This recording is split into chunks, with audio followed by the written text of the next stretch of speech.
Well, I'm helping my friend here replace the valve seals on his 1999 Sportster with the 1200S Evo engine, and we're just using a standard automotive valve spring compressor tool that we rented from our local auto parts store.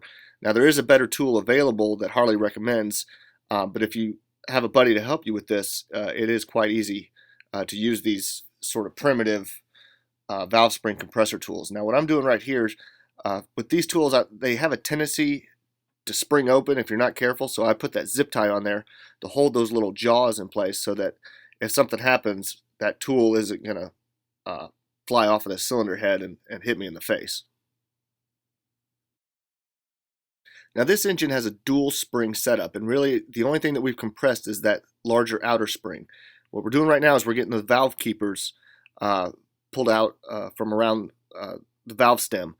Now, some people call them keepers, some people call them locks. It's really the same thing, but this is where you have to have two people because you need somebody to help compress that inner spring, which doesn't have a whole lot of tension, and you are able to do it by hand, while the other person pulls out the little valve keepers. And you can see one sitting there on top of the spring. We'll just grab that, set it off to the side, and here in a second you'll see that second inner spring. Well, this is the intake valve, and you can see a bunch of carbon and other crud and a little bit of oil on that valve, which is why we need to replace the valve seals.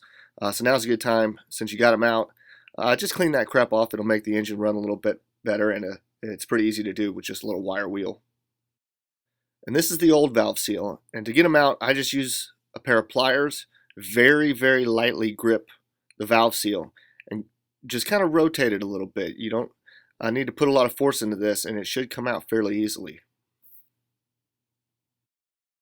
And the valve seal is pretty worn out. You can see I can mash it down with my finger. It should be far more pliable than that to make a tighter seal around the valve stem.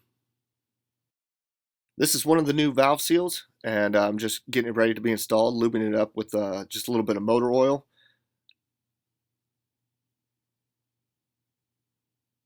And there's the intake valve that we pulled out and got it all cleaned up, and it's just about ready to be reinstalled.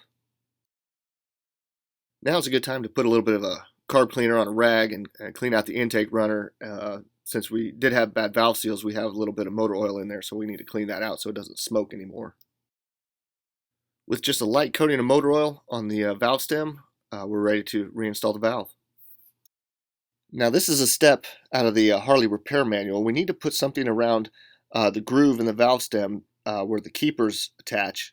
And so we're just using a little bit of packing tape and wrap it around that groove, because what we don't want to happen is for the new valve seal, the lip of it to catch on that groove and damage the new valve seal. So we just slide it past, press the new valve seal all the way down, and then remove the tape, and we're all finished, ready to put the spring back on. Well, this project's finished. We got the spring and the keepers reinstalled. So I appreciate y'all watching, and if you haven't subscribed, please subscribe.